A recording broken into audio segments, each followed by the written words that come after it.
Blaf, on est là. J'espère que vous allez bien. J'espère que vous faites des bons sur place, tellement vous êtes remplis d'énergie.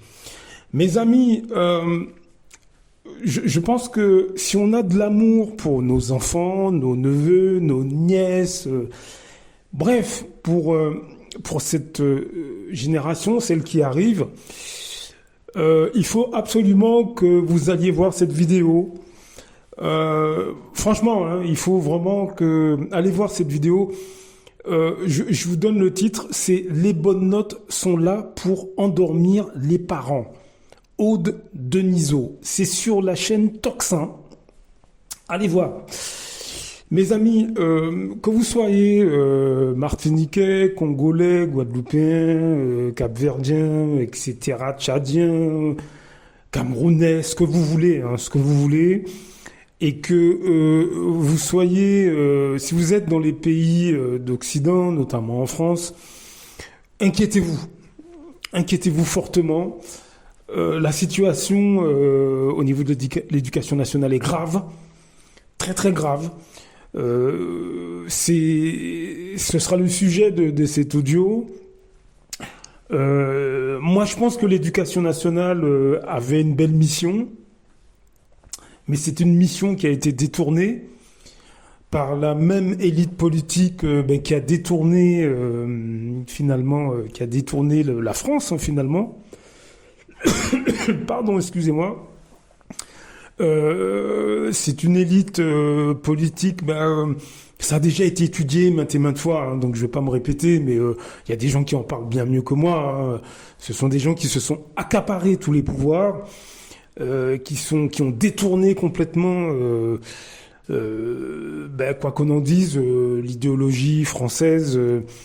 Qui était que tout le monde, alors je dis pas tout le monde a sa chance, pas ça, mais en tout cas l'éducation pour tous, etc., etc., etc. Bon, avec tous les travers hein, que ça donne, mais enfin bon, quoi qu'on en dise, en France quand même, il y avait quand même un certain état d'esprit, hein, faut le reconnaître, non seulement au niveau des soins, au niveau de l'éducation, il y avait quand même un certain état d'esprit, on peut pas le nier. Hein. Tout ça, ça a été détourné. Et encore une fois, nous qui sommes dans ces pays ou nous sommes liés à ces pays, on va être balayé, mais de plein fouet, mes amis. Mon frère ou ma sœur, que tu sois Cameroun, Congo, Martinique, Guadeloupe, etc., écoute bien ce que je te dis là. Si tu comptes sur l'éducation nationale, si tu crois que c'est l'éducation nationale qui va s'occuper de tes enfants, écoute, je crois que tu te mets le doigt dans l'œil jusqu'au coude. Hein. Bon, je vous mets un petit extrait. On en reparle juste après. Pour le ministère de l'Éducation nationale, c'est surprenant. Enfin, à quoi ils ont pensé? Ah ben tiens, toi, tu as 3 enfants, tu pourrais peut-être être ministre de l'Éducation nationale. Voilà, c'est ça, c'est là où on en est. Donc voilà, j'étais vraiment effondrée.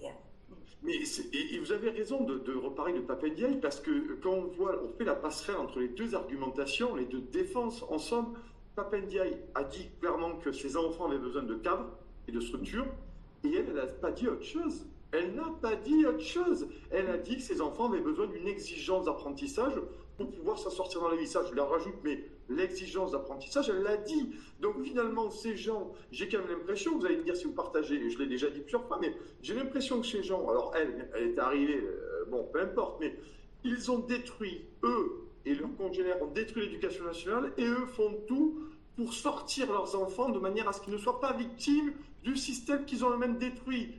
C'est quand même ubuesque comme histoire, c'est ubuesque. C'est très égoïste au fond. Hein. Je vais vous dire, à Stanislas, il n'y a pas de numérique. Normalement, en région Île-de-France, tous les élèves de seconde reçoivent un ordinateur. À Stanislas, la direction refuse les ordinateurs de la région. Tous les années, la région leur repropose. Ils refusent. Voilà. Et donc, tout à fait, Pape Ndiaye aussi, c'est de l'égoïsme. Alors qu'on aurait pu se dire, tiens, eux, ils savent, ils connaissent les écoles qui fonctionnent. Donc, première mesure qu'aurait dû prendre, ou Castera, c'est on arrête le numérique. Ouais. Et oui, c'était ça qu'il fallait faire. Ouais. Il fallait faire comme dans l'école où est ses enfants. Et ben non. Ben non, elle laisse les autres parents se débrouiller avec les tablettes, et puis elle est tranquille. Ouais, tout à fait. Et elle met ses enfants. Enfin, moi, c'est la justification qui me paraissait dingue. Et c'est l'objet de votre livre. J'imagine qu'à Stanislas ou l'Alsacienne, il y a très peu de photocopies. Très, très peu de photocopies. Je ne veux pas préjuger des choses, mais je pense qu'on est plutôt sur une éducation rigoriste, dans le sens de l'éducation, de l'instruction, soyons précis, qu'il n'y a pas, vous l'avez dit, notamment sur le numérique, mais ils se préservent, ces gens, en fait. Ces gens se préservent. Oui, ils se préservent. Alors effectivement, il y a moins de photocopies ailleurs qu'ailleurs. Il y en a un petit peu. Et puis surtout, il y a beaucoup de choses qui ne se font pas ailleurs. Le devoir sur table, en dehors des heures de cours. Dans un lycée public, les devoirs sur table, c'est pendant les heures de cours. Donc le prof doit choisir. C'est soit l'interro, soit le devoir sur table. À Stanislas, il y a des créneaux qui sont réservés pour ça. Donc les élèves sont entraînés en permanence. Et là, j'en reviens à ce qui m'est cher aussi, c'est notre école, elle a besoin des valeurs sportives. On se prépare à une épreuve, le brevet, le baccalauréat, on s'entraîne et on s'entraîne sérieusement. Moi, j'ai des étudiants qui m'ont dit, la première fois qu'ils ont fait un commentaire, c'était le jour du bac. Et ben voilà, ils ne sont pas préparés. Dans le sport, on ne voit pas ça. Je suis désolée, on se prépare sérieusement. Alors, c'est intéressant, vous parlez du brevet. Je vous remercie d'être là ce matin parce que c'est toujours passionnant de vous avoir. C'est toujours très intéressant d'avoir votre analyse. Je parle vrai, cette analyse toujours fine et pertinente que les parents d'élèves ont besoin d'entendre aussi. Hein. Pour ceux qui ne se rendent pas compte, et on avait déjà parlé la fois ensemble, il y a quand même des parents d'élèves qui ne se rendent pas compte, bien entendu, de ce qui se trame à l'école et ils ont quand même l'impression que leurs enfants, quand le matin ils partent, ils apprennent des choses et qu'ils sont voguent la galère vers la citoyenneté éclairée et vers le libre arbitre, ce qui me semble extrêmement compliqué aujourd'hui.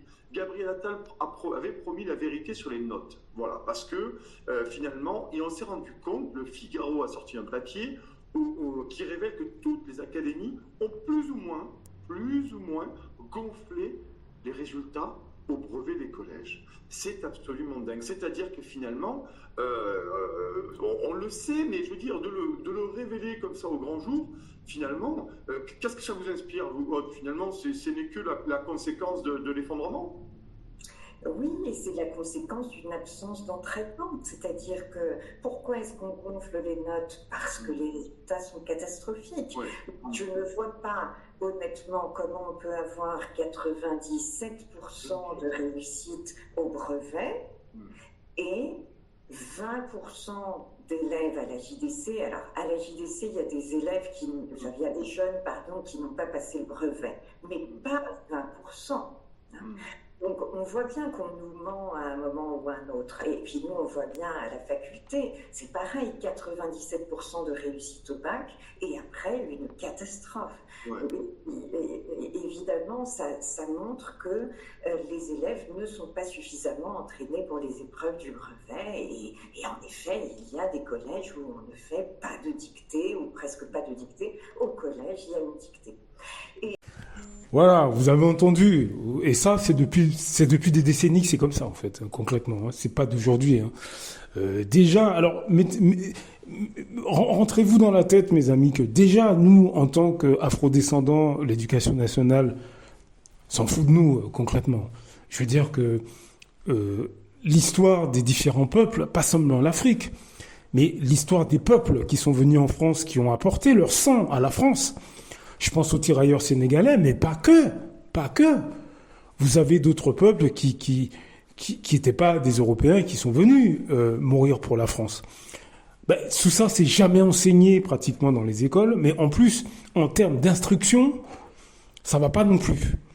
Mais d'après vous, les laisser pour compte, à la limite, même plus que les autres, d'après vous, ça va être qui ?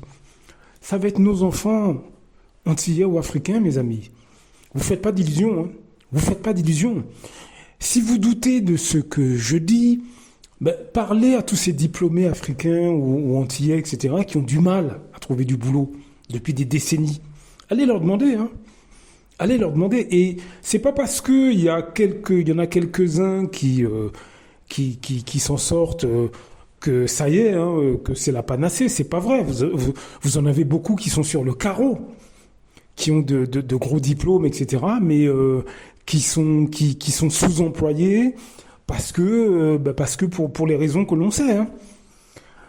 Donc, il y a un moment donné, je pense que on a un gros travail à faire à la maison avec nos enfants. C'est ce que je dis à beaucoup d'afrodescendants, enfin, en tout cas à ceux avec qui j'ai l'occasion d'en parler. L'éducation, c'est avant tout à la maison, hein. C'est avant tout à la maison. Je veux dire qu'on ne peut pas laisser tout à l'éducation nationale quand on sait ce que ça donne. On ne peut pas se reposer sur l'éducation nationale, hein. Je suis désolé. Même en termes d'instruction, hein.